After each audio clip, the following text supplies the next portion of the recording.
I'm a member of the League of Women Voters Voter Service Committee, and we work each year to provide this opportunity for the public. And we work with the Columbia Public Library, and we have for many years, probably 25 or 30 years, I've kind of lost count, to do this. We actually have a shared mission, the League and the library. We believe in civic engagement, that it's really critical that the citizenry have an opportunity to engage in ideas and to discuss things in what we call civic engagement. We believe in the importance of an educated citizenry, and that we want very much for citizens to be knowledgeable about their government. This was the founding principle, certainly, of the League and libraries, and so we really enjoy this opportunity to meet with you and bring our legislators face to face with you, which is a great opportunity that doesn't always happen. Even though we're only 30 miles from Jefferson City, it seems very far some days. I'd like to introduce, we have a new library director. Margaret Conroy is here.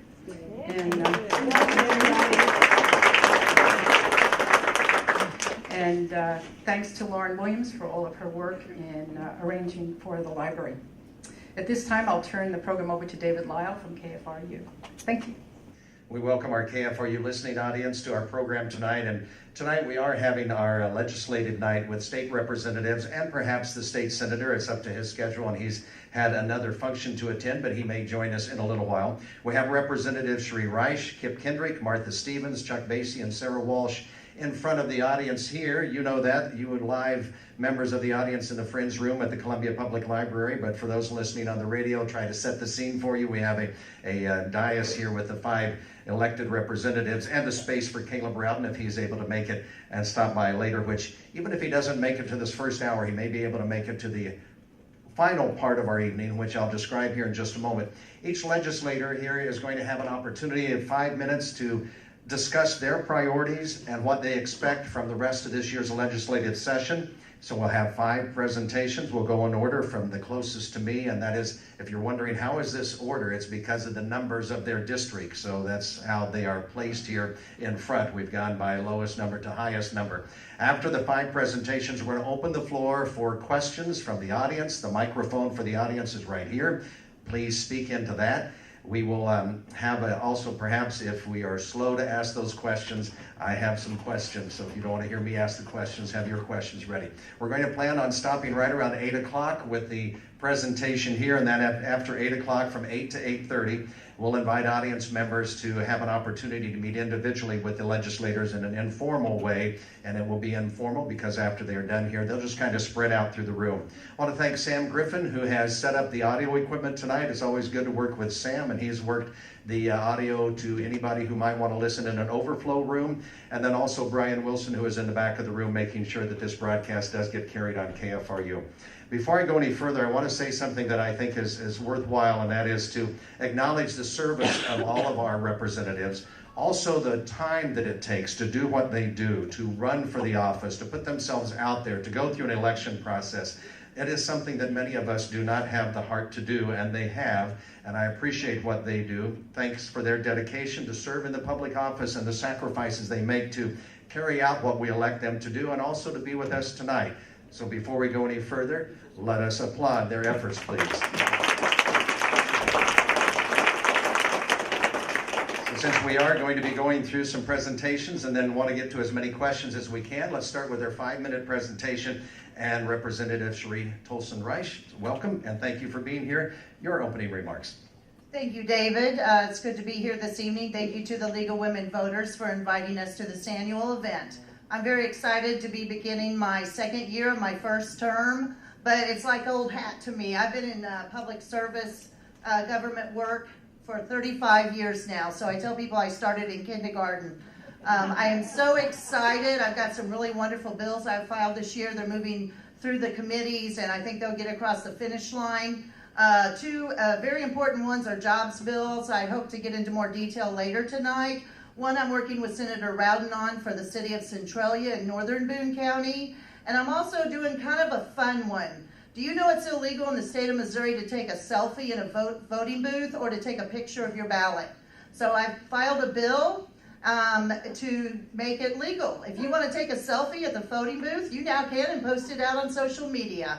Thank you. All right. You can cede your remaining time over to the next speaker, I suppose. Or we'll just be lucky and have a lot of time for questions tonight.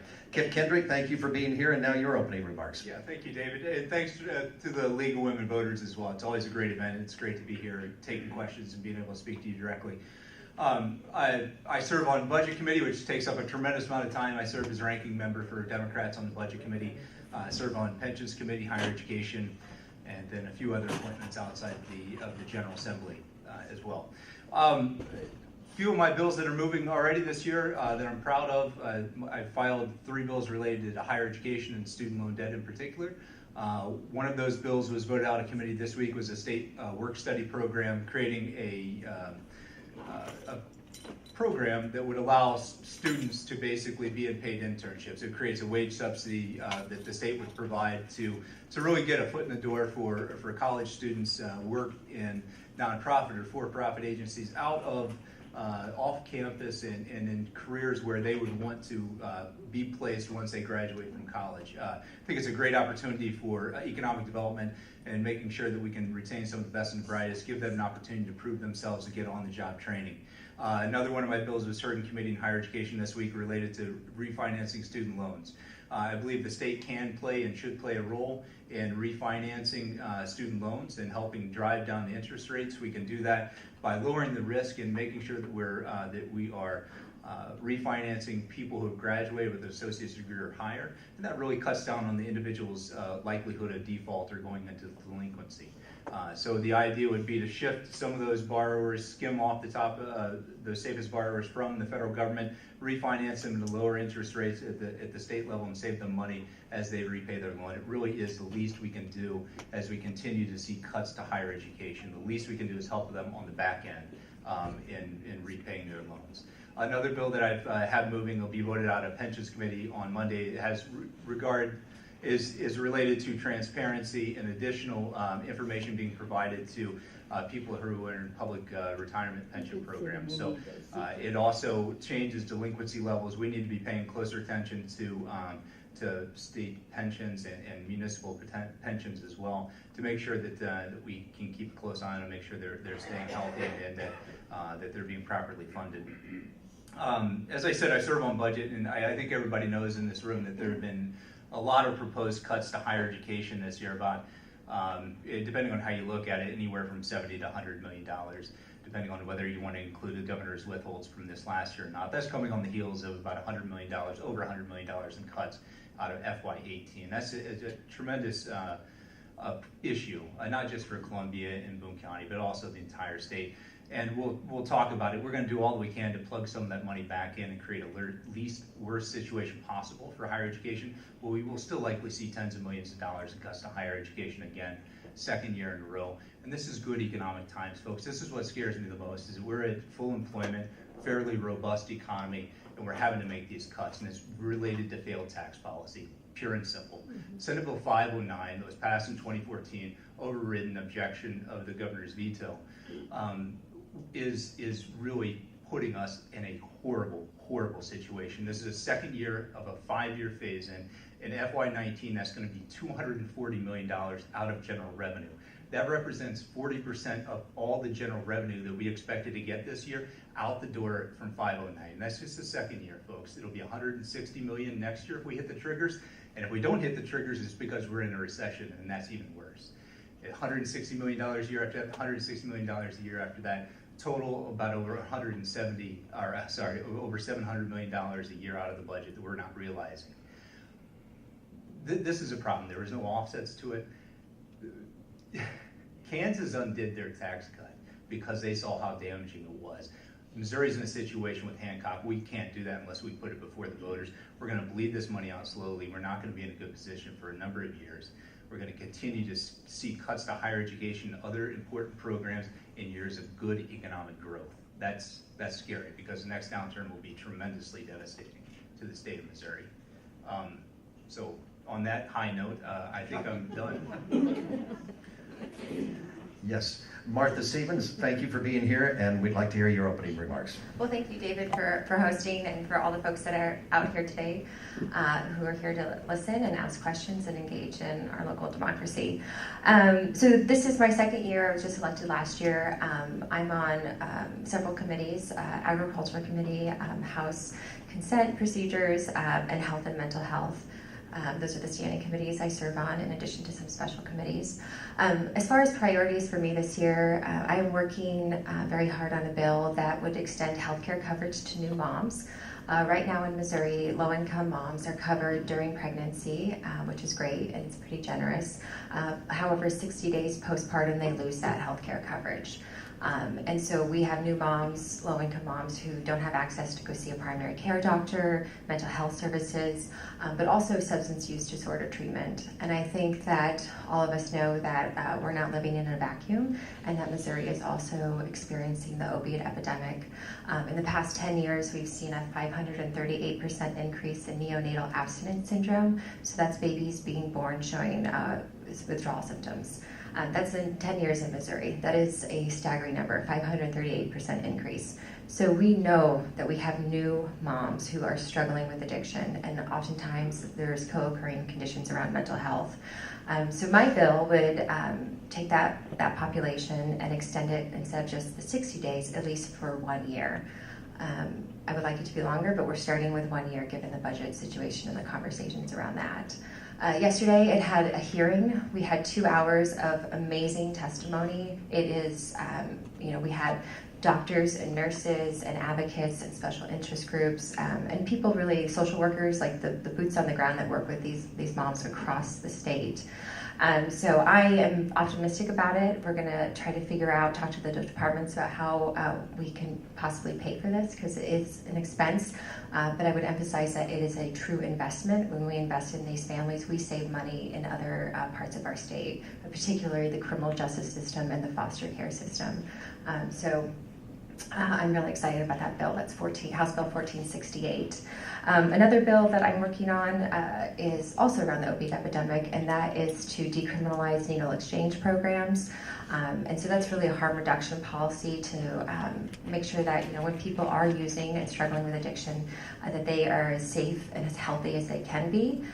The CDC put out a hot list this past fall, and there are 7 states that have 10 or more counties that are high risk of an HIV outbreak. Missouri is one of those states. This is a public health issue. A Republican has also filed similar legislation, and so that's something that we'll be working on this year.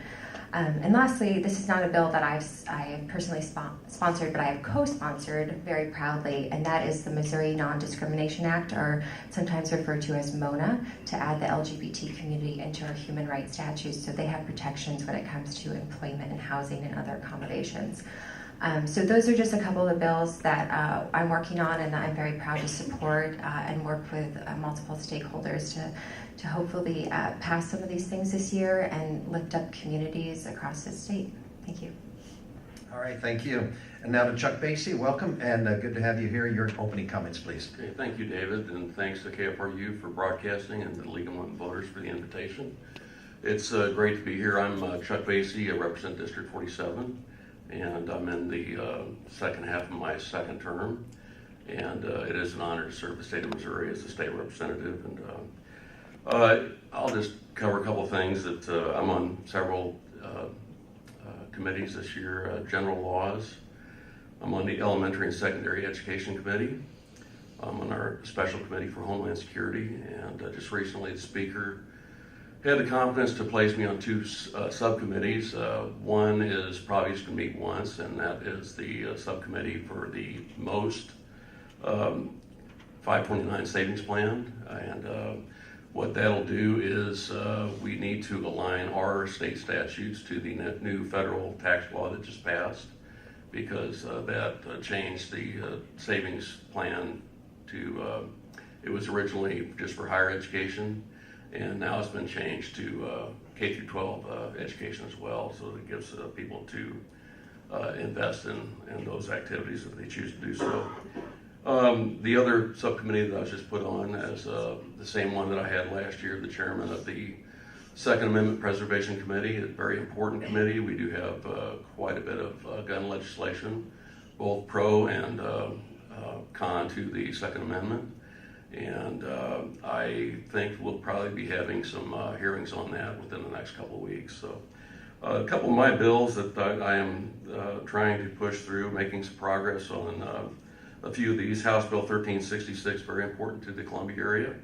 And that is, simply put, is going to allow the public schools and the City Transit Authority to work on an agreement to use the the city bus lines to transport our school children. And it is probably going to hit the House floor next week, so it's making progress. And Caleb Rowden has the companion bill in the Senate, and I don't know what the status of that is, but I don't think it's moved at all yet. But we're very hopeful for that. That's a priority bill for the Chamber of Commerce, the City of Columbia, the City Council, and the public school system here in the city. And if we get that passed, that'll also allow any city in Missouri that has a public transit system to utilize that authority. Another one that is very important to me as a veteran, it's the same bill that I had last year. Didn't make much progress on it because I filed it late. And it's an addition to the Missouri Returning Heroes Act, and it'll allow combat veterans the ability to get discounted graduate school tuition in any public university in the state. Had my first hearing on that. It is progressing through the committee process, and I'm pretty sure that'll hit the House floor within the next few weeks, I'm hoping. The priority bill that I have this year is something I took on last year. I think it's very important that this move, we had a very emotional hearing Tuesday on that. It's House Bill 1658. This will change the laws regarding health care for people with developmental disabilities, and that is a very important thing we need to do. Is for people that already have insurance, health insurance, but the therapies that are covered in those insurance plans is not adequate for the needs of these individuals that have developmental disabilities, and that's outside the autism spectrum because they're already covered in the bill that passed a couple years ago. So I have one lady in the crowd tonight that has been very instrumental in helping me with that legislation because her young boy, Nathan, has a disability, and he needs those therapies to be successful later on in life. So very important bill. And lastly, you're probably going to be hearing about this because of the hearing we had on that. I have filed House Bill 1657, and that is going to hopefully allow non-resident landowners that don't live in Missouri that have 75 acres or more the ability to get a in-state hunting tag or whatever they want to choose to do. It is being opposed strongly by the Conservation Federation of Missouri and the Conservation Department, but I consider this a property rights issue, and I think that somebody that is a landowner should not have to pay a fee 13 times higher what I pay to hunt on their own land. And with that, I think I'm out of time. Thank you. All right, thank you. And our final opening remarks will be to Sarah Walsh. Thank you for being here. Thank you, David. Thank you to KFRU, and thank you to the library and to the League of Women Voters. And I'm getting over a cold, so I apologize if I cough through this, but I'm trying to see how far I can get. So I am quite honored to serve in the Missouri Legislature, and I've been appointed by the Speaker to serve on 6 committees, one of which is Budget, also the subcommittee off of Budget on Appropriations for Public Safety, Corrections, Transportation, and Revenue, and then also on the Joint Committee for Child Abuse, Neglect, Pension, Special Committee on Employment Security, and the Special Committee to Improve the Care and Well-Being of Young People. So a lot of family and children-oriented committees. Bills that I've sponsored this session include, I'm going to just kind of focus on a couple of them here. One of them, House Bill 1377, it extends the expiration date of the Champion for Children tax credit. So as you know, periodically, any of our bills that have sunsets in them, they need to be renewed. And what this bill does, and we've got some individuals in the crowd that are volunteers for CASA and other organizations that help people, children that are in situations of abuse and neglect, and that help those kids child centers and things like that. And so this is extending that tax credit. It got bundled in with some other tax credit bills, and we heard that on the House floor, and it's making its way through the process. So quite honored to sponsor that. Also, a couple more bills, one of which essentially deals with certain public safety funds and ensuring that the Department of Public Safety has funds to be able to work internally and improve some safety programs that they're doing. And then a bill, House Bill 2426, that modifies provisions related to adoption and post-adoption contact agreements. So just in a nutshell, and I won't get into all the weeds on this, but so foster care and adoption and reforming that system, a lot of the kids are spending it's just an exorbitant amount of time, and it's very painful for them to basically go through the whole process to get placed.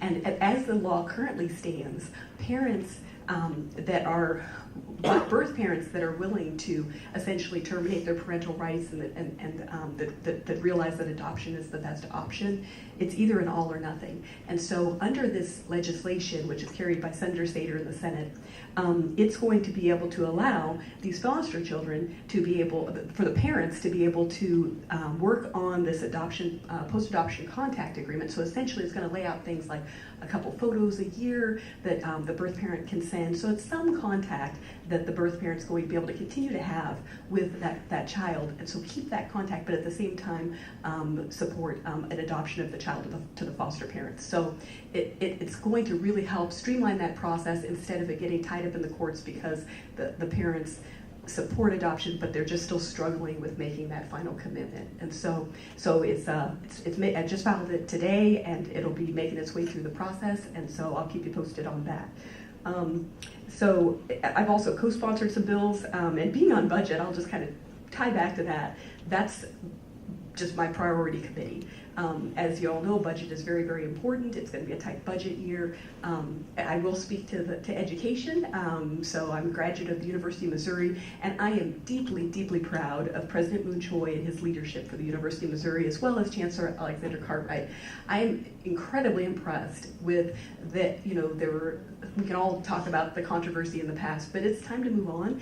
And they have shown leadership and hit the problem head on, said that, you know what, these were some mistakes we did in the past, but we're moving forward, we're setting the record straight, and we're going to make the University of Missouri the best that it can be. So as an alumni of the University of Missouri, I could not be prouder of my University of Missouri, and I will do all that I can to work to support it. That said, I'm not going to belabor things. There are some other bills that I've co-sponsored, a list of a number of different things, which might come out, in comments as we get different comments on them. If anyone has these specific questions, they're all on the website. You can all go to house.mo.gov, and you can look up your representative and see all the bills that we've sponsored and co-sponsored, and then click on those, and it shows the process, and you can follow and see what we're doing, and it's all out there transparently for you all. So it's wonderful to be here, and with that, I will turn it back over to our moderator. Thank you very much. Well, you can see such a wide variety of interest in what they have going on in Jefferson City right now. So we're going to have questions from the floor at this time. As you have those, make your way over here to the microphone. And while you're doing that, I'm going to ask my first one. And don't let it just be me introducing or interviewing them for the rest of the night. But if I need to, I think I could. I want to say something about the questioning. We'd like for you to try to keep your questions concise to half a minute or less. We'd like them not to be a diatribe or a monologue. And then you can direct it to one of the representatives. All of the representatives, though, are allowed to answer any questions. So if you ask a specific representative a point maybe on something she or he said a moment ago, we'll let that representative have the first answer, and then anybody else who wants to answer will answer also. We're allowing up to a minute to respond. Let's see if there's anything else I need to say. Want to emphasize that the question should be related to the legislative issues. And if we don't get all the questions in, which might just happen, we will ask around 8 o'clock, though. We're going to cut off the questions. They have agreed to stay. They know they were asked to stay here until about 8:30 and meet with you individually, and we can do questions then. Thank you for the line here, but let me do just a real quick one to start here. And it picks up on the comments that we were hearing about education, and especially higher education. I just have a simple question, and that is, what, in your opinion, and I want to start with Representative Reich, and we'll go down the same order that we just did. What's the state's ideal level for funding higher ed? How much of the responsibility should we from the state budget?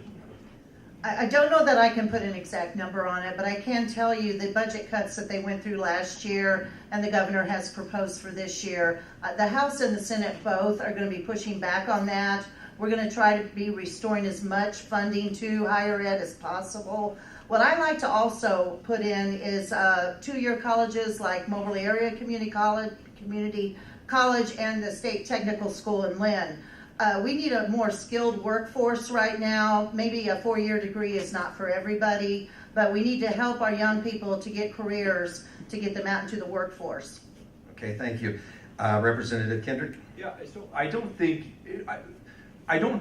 that people dislike some people dislike higher education, public higher education. I don't think all of them do. It's just the easiest place to go when you have to make budget cuts because unfortunately the cost can be passed on to consumers, and that's what we've seen. We've seen the inverse where 70% of funding for higher education came from the state through the 70s and 80s, and about 30% came from tuition. Now it's completely inverse, about 30% from the state and continuing to drop 70+% from the students, and that's an issue. I really, unfortunately, I think our failed tax policy is going to continue to mean cuts again next year, I would suspect, and cuts again into the future. I don't see this turning until the general public, we just push back and say enough with the tax cuts, and let's figure out ways to maybe potentially undo some of the damage that's been done and talk about new revenue streams or new ways to fund our priorities. And education is just one of them. Transportation, you could go down the list. We'll go next to Representative Stevens. What's the state's ideal level for funding higher ed? Yeah, it's hard to go after Kip. It takes a lot of the talking points. I think, no. We're on the same page. So, I think we have seen a trend where it's the easiest place to cut, for sure. We're trying to balance a budget, and that's really unfortunate. But also, we're not investing in it in the ways that we used to, in the levels that we used to invest in it. I'm a big believer in higher education and in, of course, K through 12 public schools. I mean, these again are investments. These are things that we get a high return on as a society. So I know that we'll all be fighting to restore the cuts this year and not look at the guidelines that the governor put out about the cuts. And I think the whole delegation is on board with that. All right, Representative Basie, what's your ideal level for funding higher ed? Well, as Ms. Reich said, I don't know what the exact appropriate level is, but I know it's extremely important in this community, but it's across the whole state. And it is troubling that higher ed is again the target this year as it was last year. But there is some good news, I think. I know that our budget chairman and our vice chairman are doing what they can to minimize the cuts to higher ed, and we have 2 people on this panel that are on the budget committee, and I think they're going to do likewise what they can to minimize that as well. And Senator Rowden's not here, but I will speak for him. He was just appointed to the Senate Appropriations Committee, and I know he realizes the extreme importance to this community that the higher ed plays. So with that, I think I'll about out of time. And then Representative Walsh, your thought, please. Thank you. And I also wanted to say, for those of you that don't realize, the Senate had a filibuster that went like overnight. So it's not that Senator Rowden doesn't want to be here. It may still be going on for all that I know. So anyway, just to set that record straight. The other part that I want to talk about with this education is absolutely, I think that the budget chair is committed to doing all that we can to try to kind of reinstate that higher education. Now, obviously, we need to look at everything. We have to have a balanced budget.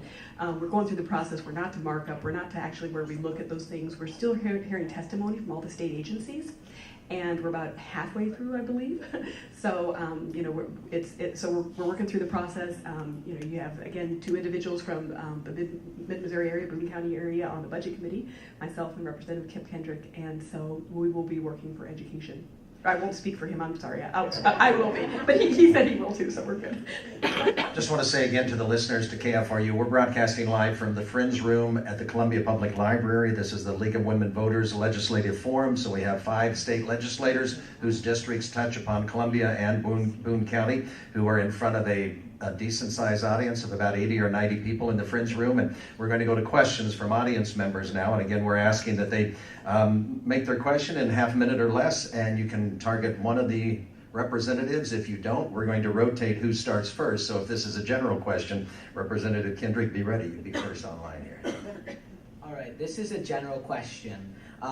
We've seen recently in St. Louis, or not that recently now, but there was a minimum wage bill passed, and it was repealed by the state legislature. Now, in 2018, there's many more referendums that are coming, and very well might be on the ballot, including medical marijuana. And I'm wondering all of your opinion on, is it okay for a legislator to appeal the votes of the people when they've voted on a referendum? All right. And I'm going to ask you, the minimum identification I would like is just a first name. So first name, just so people know who they're addressing. Jordan Ural. All right. We've been at forums with Jordan before, and he asks very good questions all the time. Like, I'm always constantly impressed with his questions. Another challenging one. So there are going to be some initiative petition that get enough signatures to be placed on the ballot this year. I have. I think the initiative petition is a good route, and I mean it's a form of pure democracy, right? I mean, you can collect enough signatures, put the question before the people, and the people can vote on it at the voting booth directly. And I had problems when the General Assembly steps in and overturns something that was put in place by the people.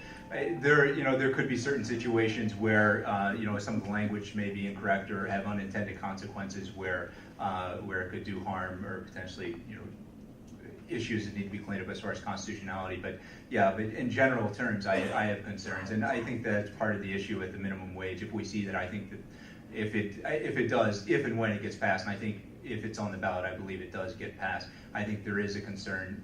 Does the General Assembly try to step in and repeal that? All right, Representative Stevens. Yeah. I am a big supporter of the ballot initiative process. I think it's a great way for people to engage, and if they feel like their legislators are not listening to them and they could get on the ballot and get it passed and run a good campaign on issues, and in full support of that. You talked about the raise the wage. I think the campaign is Raise Up Missouri. I'm a supporter of that.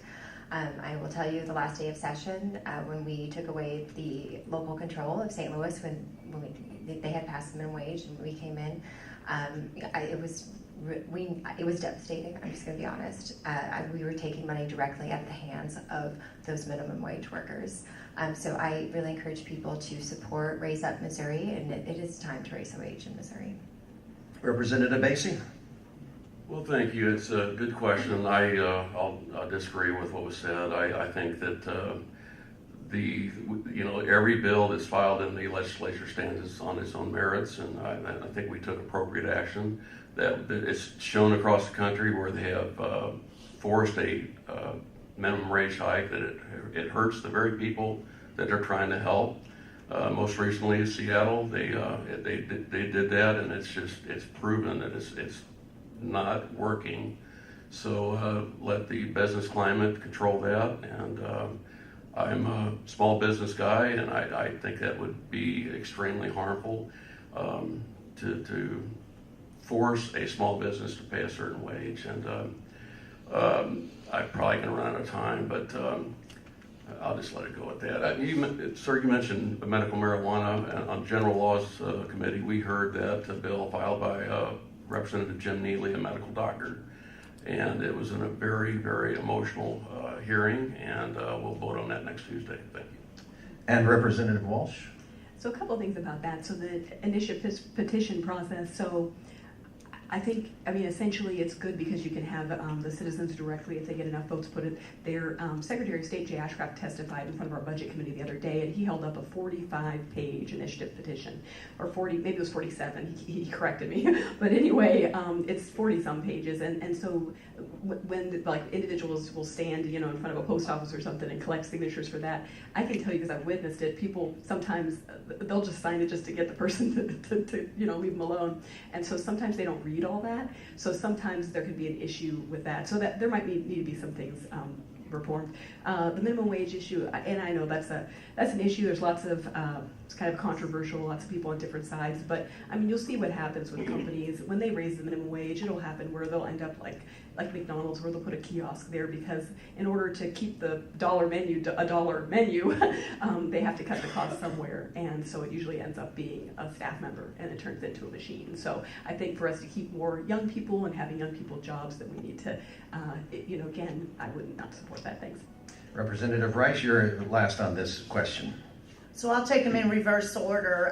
The office next to me is Dr. Jim Neely on the medical marijuana bill. I have co-sponsored it both this year and last year. I have met with many veterans and terminal patients, and I am in favor of medical marijuana. I think this gives them an alternative. They're going through chemo. This would help them in many ways. As far as the minimum wage, the state of Missouri's minimum wage did just increase, I believe, January 1. Missouri's minimum wage, I believe, is also higher than the national minimum wage, or the federal wage, I'm sorry. To me, it's employer freedom. The minimum means just that. Employers can pay their employees whatever they want to or whatever their bottom line can afford. So, we need to leave it up to free enterprise and let the employers decide what they want to pay their employees to stay in business.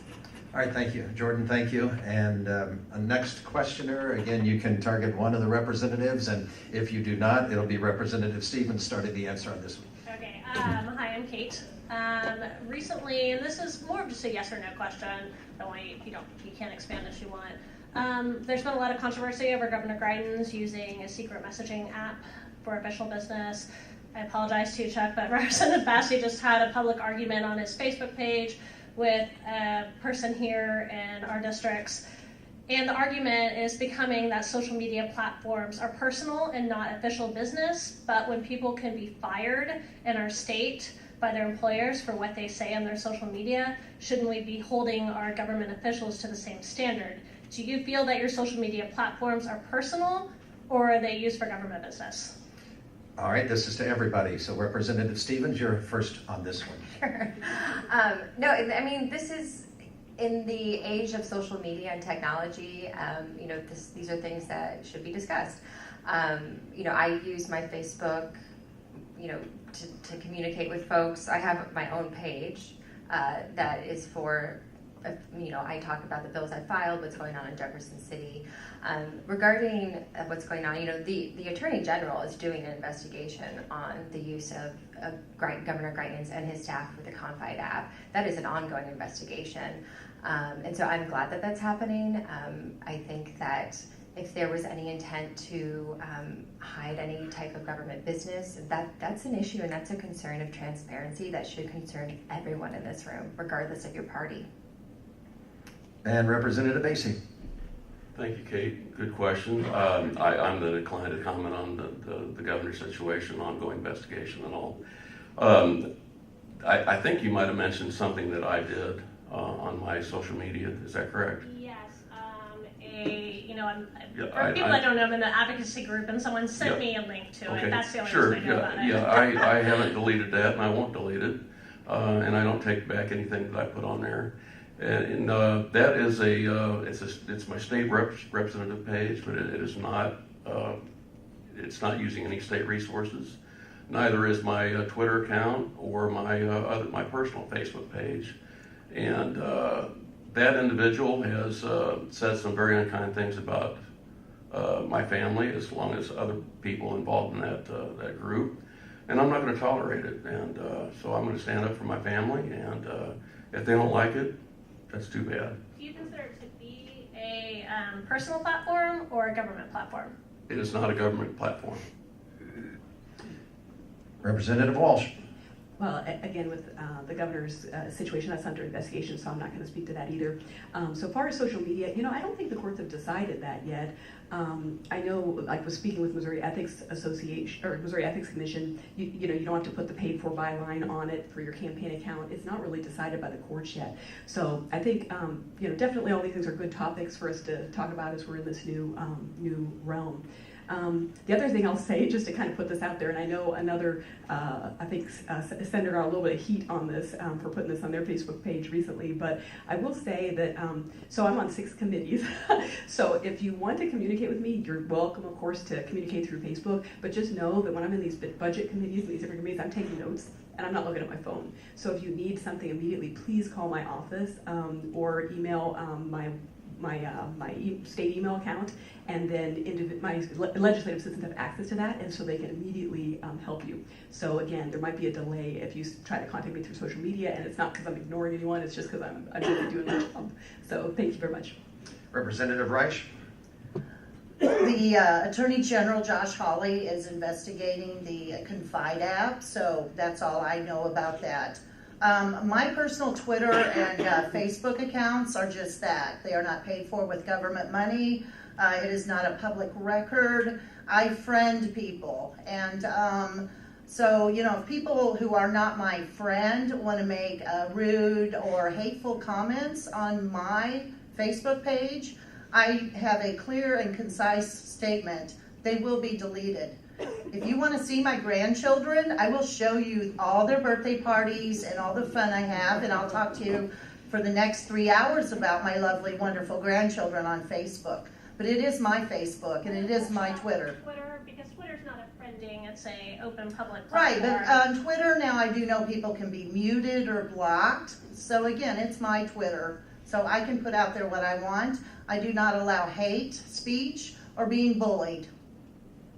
And final on this question, Representative Kendrick. Yeah, so I have very real concerns about the use of Confide as just in general, as many state employees that were on it within the governor's office. I think that there is a very real concern about the use of that app, and I hope that that changes. And I would expect some type of legal opinion on it in the future.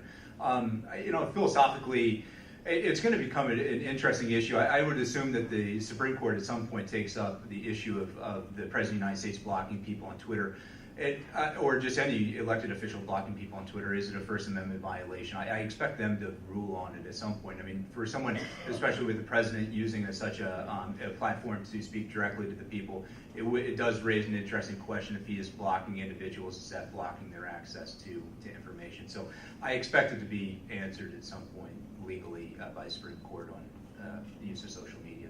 Do you feel Thank it's you. personal or a business platform?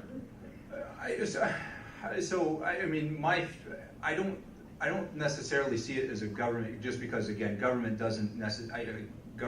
money doesn't go into paying for it. I use my Facebook page as purely like as a political page. I don't have a friend page right now. In my Twitter account, I typically use it for state government issues, politics issues, and also some fun stuff every now and then. Need to move on. Thank you. Appreciate it, Kate. Next up. Gordon Rogers from Columbia. In a couple of years, we'll be looking at another census and possibly another redistricting. I think it's generally accepted that the ideal districting should be compact and equally distributed in the number of voters, and some allowance should be made for natural formations like rivers and county lines. Are there any other factors that you think are appropriate to use in redrawing districts besides what I just mentioned? And this is to everybody.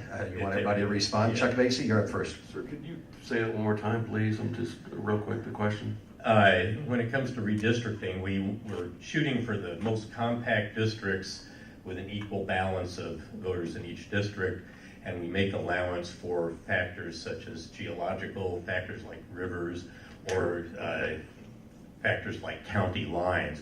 Are there any other factors that you think are appropriate to use in drawing a new district? Well, it's a tough job, got to admit it. They try and balance the population, as you said, and you know, my district has parts of 4 counties, and it's very hard to describe where those boundaries are. So, but I know that's an effort that's being looked at by an initiative petition, as we already heard. So, but you know, it's just a really tough job to do that with 163 House districts to draw and 34 Senate districts. So that's yeah, I think the last time they did it, there was a court challenge, and so it's something we're going to have to look forward to. Sarah Walsh? Well, I can just say I've never been on that committee. I don't envy the people that are. I know it's got to take a lot of thought. And my understanding is, though, that it's made up of a committee, and the individuals that will be on there will look at a lot of different things. So honestly, I just say share. That's my question. What are the other factors that are going to be looked at, or that you think are appropriate to look at? Well, that's really great. Like I said, that's not something that I've served on before. I'm sure that they look at a lot of things. What I would say is, if you've got some ideas, please share those with any one of us or whoever your representative is, and that they can take that into consideration. If there's a bill, I wasn't aware there was a bill that we're voting on or in the House. So Let's come to Cherie Reich. So the current system that's been used in Missouri has been a commission of multiple people. There's been talks out there to make it one person, which I don't like that, having all that power in one person. I can tell you my oldest son, he lives next to a river. His side of the river is Vicki Hartzler's district. Across the other side of the river is Blaine Lutemeyer's. When I was the city clerk in Hallsville, we're the second fastest growing city in Boone County behind Ashland. So our city wards were off balance. So I had to redistrict Hallsville. And so we had to make sure it was equal and as the same amount of people in every district. Kip Kendrick? I think a factor that you have to look at and that this country needs right now is to make sure that competitive district comes into play as well. There needs to be a focus on not just contiguous, not just within population, but an effort to make the districts as competitive as possible. The gerrymandered districts and the amount of safe districts in this nation are leading to the divide of this country. They really, truly are. Over 80% of the congressional seats in Congress are pretty much out of play at any time. There's really only about 20% of them are ever in play, and that is a tremendous problem, because that means they're not in play in a general election, but they're always in play in a primary. And so that means that you have a rally base on either the left or the right, and you have opponents running further to the left or further to the right, and it's just driving the divide of this nation. We have to do something about gerrymandering. It's tearing this nation apart. It really is. And finally on this, Martha Stevens. Echoing what Kip just said, but also, I mean, the way the lines are drawn in Missouri are not by accident. I mean, there's been a concerted effort for the past 8 to 10 years to have these districts like Kip is describing. So that is why I am very excited to that the Clean Missouri Ballot Initiative that will be on the 2018 ballot is something I encourage people to look at, because it addresses many different ethic issues around bans on lobbyist gifts and things of that nature, but it also addresses the way the lines are drawn to make it more fair and competitive. I mean, there's a lot of information out there that allows people to know where people that lean conservative or liberal live, and that influences the drawing of these districts. So we need something to be more fair and balanced. So I'm excited about Clean Missouri, and I encourage people to become educated on it and sign the petition. Gordon, thank you. We have, I see at least 4 people in line here. We're going to probably go past 8 just a little bit, but we're going to get those who are standing in line right now who have not asked a question. Jordan, I see you in line. You're dreaming if you think you're going to get 2 tonight, because that's not going to be me that's going to have a problem with that. That's going to be other people who haven't had a chance yet. All right. Thank you. My name is Margaret Booker, and I live out in Boone County. I'm a 47th district voter, and I'm pleased to see all of you out here today. I am going to read my question, and then I'm going to go sit down because of my bad foot. That's fine. So I will listen carefully as I move back to my chair. I do want to address my question to Chuck. And as the chair of the subcommittee for the preservation of the Second Amendment, please tell us if any of the 26 gun bills filed to date will address parental responsibility for scenarios such as occurred last week when a 12-year-old brought a loaded weapon to school and it unfortunately discharged, injuring 2. Okay. And I'm happy to hear from everybody else on this too. Anybody else who wants to answer, fine. She's addressed it to Representative Basie. Okay, thank you, Margaret. I am not familiar with the bill that covers that particular topic. I know that at last I looked, there was 22 bills, so if you said 26, that must be that there's some added. You know, I don't know. That's a tough issue. There's a lot of factors involved in what you claim there. I don't know what the facts are in that case, but it comes down to personal responsibility, and a lot of times some things happen with firearms that aren't pleasant. But if I knew the facts in that case, I would speak on it, but I don't. But I believe strongly in the Second Amendment, and I know that some of the bills that most likely we will hear coming forward are probably not going to be a favor for some people in this room, but I know there's going to be a push to remove some of the gun-free zones, and a few others that are not necessarily similar, but I'm out of time. Anybody else on the panel want to address that same question? Speak now. I see nobody else. I'll say something. I don't know. I don't know of any legislation filed. I would assume that there has been. But I'm not exactly for sure. I'm more than happy to have a conversation and to look into the legislation that you're referencing and talk about it. I'll make a comment. Okay. So basically you ask about guns, but the thing is you can't child-proof their whole life. I knew of a child who got into a bottle of vitamins and they overdosed because it had iron in them. You can't put up every butcher knife in your house, every cleaning pine saw in your house. Accidents happen, things happen. So I know of a kid that got his fingers cut off because he put them in a lawnmower. So, you know, parents need to be responsible in all aspects of their child's life, including putting seatbelts on. So it's not just guns where children can get hurt or adults get hurt. Things happen. All right, let's move on to the next question, please. My name is Deborah Booker, and I live in the county, in Boone County, and I'm asking this to all of you. If the bill that requires all marriage be performed in churches comes up for a House vote, how will you vote and why? All right, we need to go to Sarah Walsh for the first one on this one. Is this a bill, I'm sorry, that you're saying that is in the House, or? It's in the paper tonight, or this morning, excuse me, and it said, what I read, is that all marriages should be performed in a church by a minister, a priest, whatever. And all other marriages would be considered civil unions, and it's aimed specifically at the LGBT community. I'll just say I haven't read that, and it's not been before any of the committees that I've been on. So, I mean, I do know right now, I mean, you can get married in a courthouse or different places. It sounds like you're saying that this bill would change that. So, everybody. Yeah, I'd have to look at the specifics of it. I'm sorry, I'm not familiar with that one. It didn't come before budget, I'll tell you that. All right, Sheree Reich.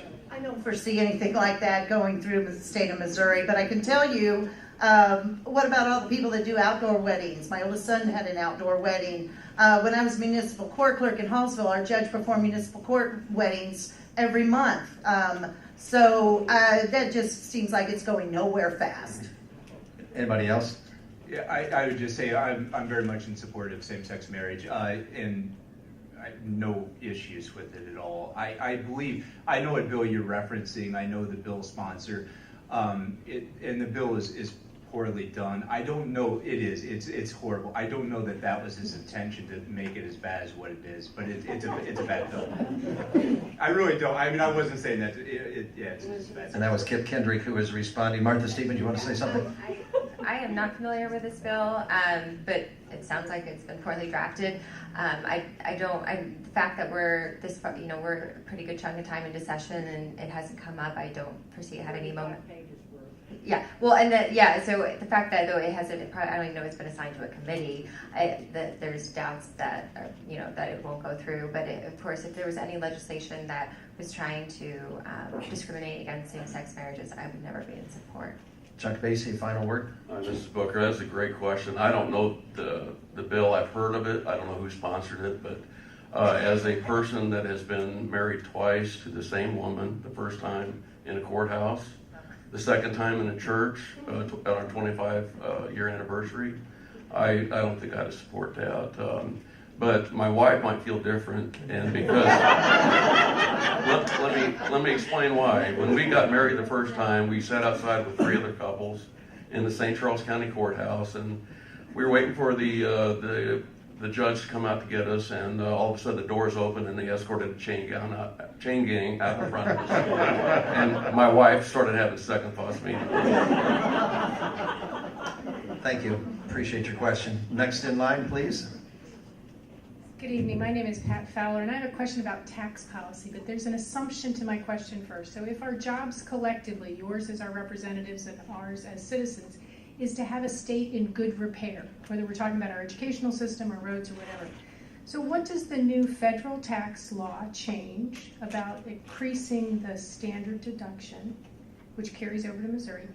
What does that do to our duty to keep our state in good repair? And the second part of that is, I understand the governor wants to look at the federal tax exemption or deduction and take that away in Missouri, which presumably would raise some revenue. So when you look at both of those, with both of those coming, how do we keep our state in good repair by raising enough revenue to do that?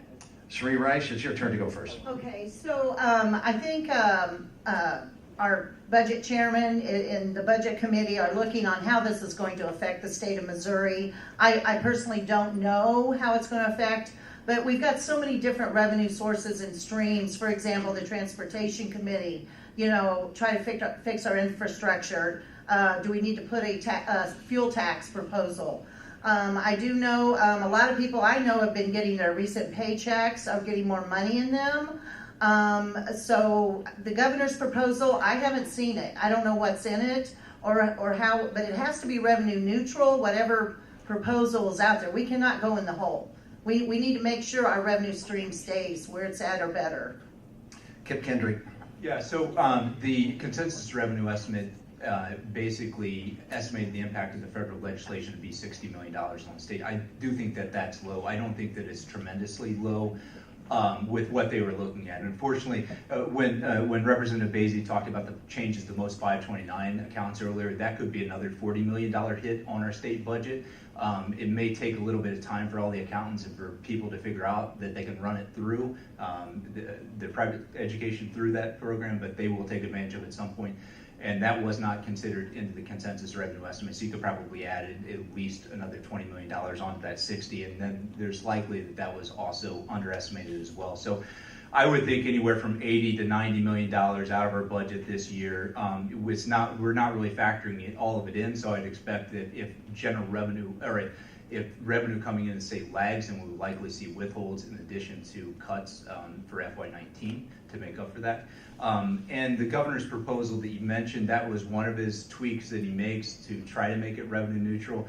I think his math is a little fuzzy on it. Their math is a little fuzzy. I requested more of a breakdown from the Department of Revenue on no one's really sharing a whole lot of information other than just some basic numbers.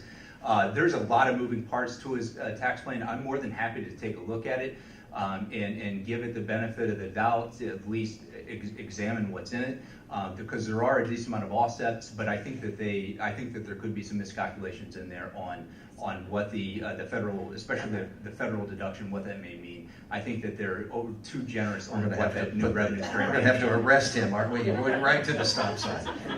Well, gosh, I think we touched a vein of rich mineral ore there. Yeah. Yeah, so Martha Stevens. No, thank you. I'm glad Kip went into more of the numbers. I think, though, there are still some unknowns. But I think that's the thing, too. Like, we really need to have a serious conversation when we talk about the budget crisis that we're in Missouri, is how, as lawmakers, we can increase revenue. We give away $750 million every year in tax credits.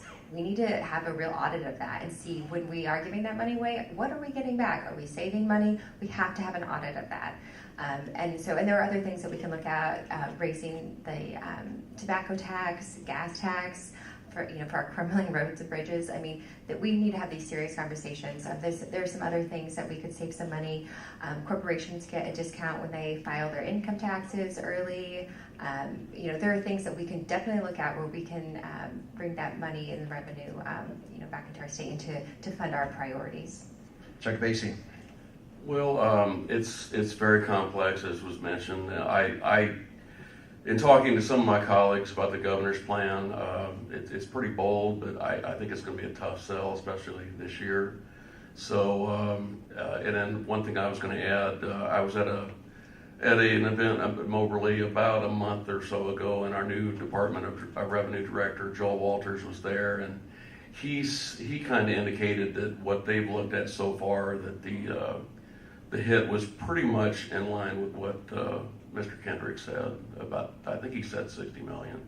So anyway, I am very happy myself about the federal tax plan. I think it's a good thing for America. It's a good thing for Missouri to put more money in the hands of the people that earn it, that know how to spend it better than the government does. Thank you. Sarah Walsh. So just real quickly, so yes, there are a lot of estimates. We don't have a lot of hard numbers on Budget Committee yet on that, but we will. I will say just to the Budget Committee, I've been very impressed by the individuals on the Budget Committee and how everyone's really working together, asking good questions. So you've got a really good committee. They're a bipartisan committee, really working for Missourians. To speak to the speaking to the president's tax cut, I'll say in my district, I've had a lot of positive feedback from individuals that are very excited to get more money back into their own pockets, as well as the fact that I believe it was, I think Walmart was like raised their wage for employees, and they're one of the top employers in Missouri. So again, that all comes back to Missourians as well, for those of you that are concerned with wages and with those going up, which is very important. But that's a private decision they're making because they're getting money back. So thank you very much. Thank you for the question. I know I'm going to make some people angry here in a minute, but I'm going to cut this off in a while. And one of the reasons we do that is because I think there are a lot of people here who probably want to meet individually or with their representatives or have a question. And so we're going to let the opportunity to do that. And then plus the library has rules about when they like to have us out of here. So we'll wind this down in a moment. But the two who have been standing here the longest, who have yet to ask a question, you get to go. So it is your lucky night here. My name is Cody Kostbar. I live here in Columbia, and I just wanted to ask if any of the iterations of the Missouri Non-Discrimination Act, there were 3 that I saw floating around, come to a vote, will you support protecting the LGBT community from discrimination, and why? Kip Kendrick, if my record is right, and I think it is, you are first on this one. All right, very good. Yeah, I mean, I think this is the 20th year that it's been filed, it's long overdue, and to add a protected class for LGBT community to the human rights statute. I do think, I don't know where the bills are in the process right now. I know 3 have been filed. I haven't read all of them directly. I've co-sponsored one that was filed by Representative Greg Grazer in the House, and we'll support it should it come up for a vote. And if it comes to it in my committees I'm on, I'll definitely support it. Martha Stevens. Yes. Well, as I said in the beginning, I'm a very proud co-sponsor of MONA. I co-sponsored Representative Greg Grazer's. There have been other bills filed. And one of them that has been filed does not include gender identity, so I could not support that. I'm supporting Greg Grazer's bill. It includes sexual orientation and gender identity. We are not leaving behind the trans community when we vote on this. Chuck Basie. Yeah, thank you. I don't know the details of those bills, but I believe that there's federal protections already there. I probably would not support that, sir. But I wanted to mention one thing about Greg Grazer that probably a lot of people don't realize. He's from Cooter, Missouri, and he is the former Truman the Tiger. Thank you. You got that to take home tonight, folks. If you don't remember anything else, you're going to remember that one. Sarah Walsh? I don't think I can follow that up. I got to leave that there. That's it? All right. Cherie Reich? Yes, so I'm a born-again Christian. I live by the New Testament as best I can. We're all sinners, but I would not be able to vote for it because I would try to follow God's law. Thank you. All right, Cody, thank you. Next up, and this will be it. Wow, I get to be last. You get to be you're the one we've led up to. Just squeaked in. My name is Susan, and my question has to do with the revenue, because we've talked a lot about some of the issues that require more money. And there's one way to get more money, and that's to raise taxes. But the voters in Missouri have repeatedly made it clear that they really don't want higher taxes. So I was wondering what ideas you have. Yeah, you said there was some revenue stream going out that was perhaps fraudulent, or that we need to clean that up. But are there any ideas that you have for areas where we could cut back on spending rather than raising taxes in order to meet the needs of our state?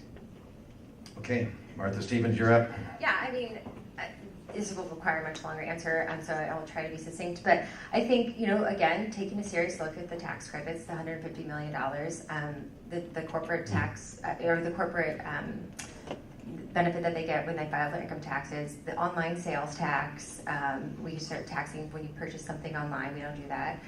Those are things that we could get. Also, I think we also need to look at things that we can invest in. I mean, when we invest in public health, when we invest in programs like that, we save money. We are still one of 18 states that has not expanded Medicaid. And so, that's federal dollars that we could be bringing back into our state. So I think that, there's a lot of things that we can look at, but I don't know what it's going to take for, I don't know if it's going to get as bad as Kansas, where citizens are like, we're not funding our schools, we're not funding our roads.